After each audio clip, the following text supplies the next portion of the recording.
राज्य था जिस समय नरसिंह जी का जन्म हुआ है। हुमायूं राज्य था, लेकिन हुमायूं के राज्य में ये जो स्टेट थी जूनागढ़ की, ये राव मंडली के अधीन थी। वो वहाँ के छोटे से राजा थे। एक अच्छे संपन्न मेहता परिवार में नरसिंह जी का जन्म हुआ। इनके एक बड़े भाई थे, ये उनसे छोटे थे। पिता माता के दुर्भाग्य से इनके जन्म के बाद मृत्यु हो गई। दादी ने इनका लालन पालन किया। नरसिंह जी शरीर से भी कमजोर थे, बुद्धि से भी कमजोर थे, पढ़ लिख नहीं पाए। ऐसे ही बड़े भाई शरीर से भी हष्ट-पुष्ट थे, बुद्धि से भी प्रखर थे, तो जूनागढ़ के कोतवाल हो गए। अच्छी नौकरी, घोड़े आदि उनको मिले सरकार की ओर से, राज्य की ओर से। अब दादी ने सोचा कि बालक है, इसको तो कुछ पढ़ा लिखा नहीं, शरीर से भी कमजोर, बुद्धि भी इसकी कमजोर, कौन पूछेगा मेरे बात, तो इसको कोई पूछेगा नहीं। संपत्ति के लोभ में इस बालक को घर से निकाल देंगे। तो छोटेपन में दादी ने नरसिंह जी की भी शादी कर दी, विवाह हो गया। नरसिंह जी को और तो कुछ आता नहीं था, तो भाई के जो घोड़े पले हुए थे उनको घास खोद कर लाना, घोड़े को खिलाना नहलाना, उनकी सफाई सुथराई करना, और जो भी रूखा सूखा भैया भाभी जो कुछ भी दे देते थे प्रभु का प्रसाद मानकर उसको स्वीकार कर। कुछ समय में नरसिंह जी को एक बेटी पैदा हुई, इसका नाम रामा रखा गया। बहुत लाड़ प्यार से बिटिया पाली गई। संपन्न परिवार, तो संपन्न परिवार के बालक तो वैसे ही फूल जैसे खिले हुए होते हैं। बहुत लाड़ प्यार से पली हुई बेटी। उस समय छोटी उम्र में शादी हुआ करती थी। संपन्न परिवार था, सामूहिक परिवार था, दोनों भाई एक साथ रहते थे। तो दादी ने कहा बड़े को कि छोटे इसकी बिटिया की शादी कर दो, तो ये भी मुक्त हो जाएगा।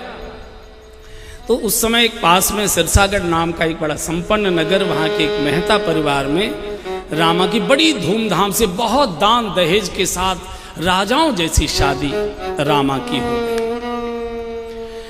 नरसिंह जी को एक बेटा भी पैदा हुआ।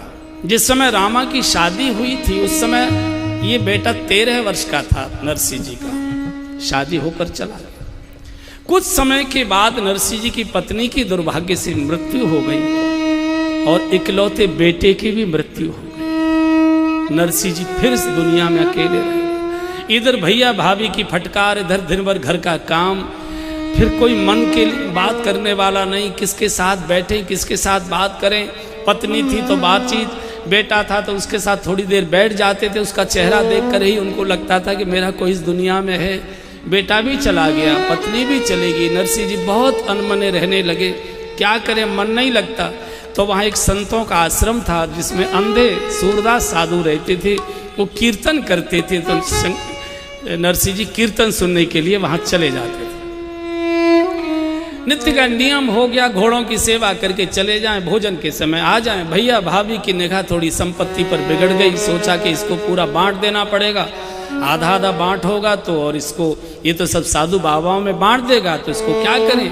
तो षड्यंत्र किया, इसको धक्के मार के किसी न किसी बहाने घर से बेदखल करो, निकालो। ये दोनों भैया भाभी तय करके बैठे थे।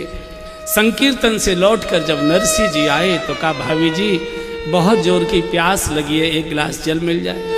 भैया भाभी तो क्रोध में प्रतीक्षा कर ही रहे थे, एकदम टूट पड़ा। जब भूख लगती है हमारी छाती पर आकर चढ़ता है, काम का समय होता है, बाबाओं के यहाँ जाकर गप्पा मारता है, निकल यहाँ से। और 2-3 ठोकरें मारी, हवेली से बाहर निकाल दे। बोलो खबरदार कभी हवेली के ओर मुंह किया। और बंधु और बहनों, जब जगत ठोकर मारता है तो फिर जगत पिता ही याद आया करता है भक्त। जब संसार ठुकराता है तो राधा रानी के गोद और चरण याद आते हैं। दरबार में राधा रानी के दुख दर्द मिटाए जाते हैं। दुनिया के सताए लोग जहां गोदी में बिठाए जाते हैं। विभीषण को भी जब भरी सभा में रावण ने लात मारी थी तो विभीषण को भी भगवान के श्री चरण दिखाई देने लगे। राम सत्य संकल्प प्रभु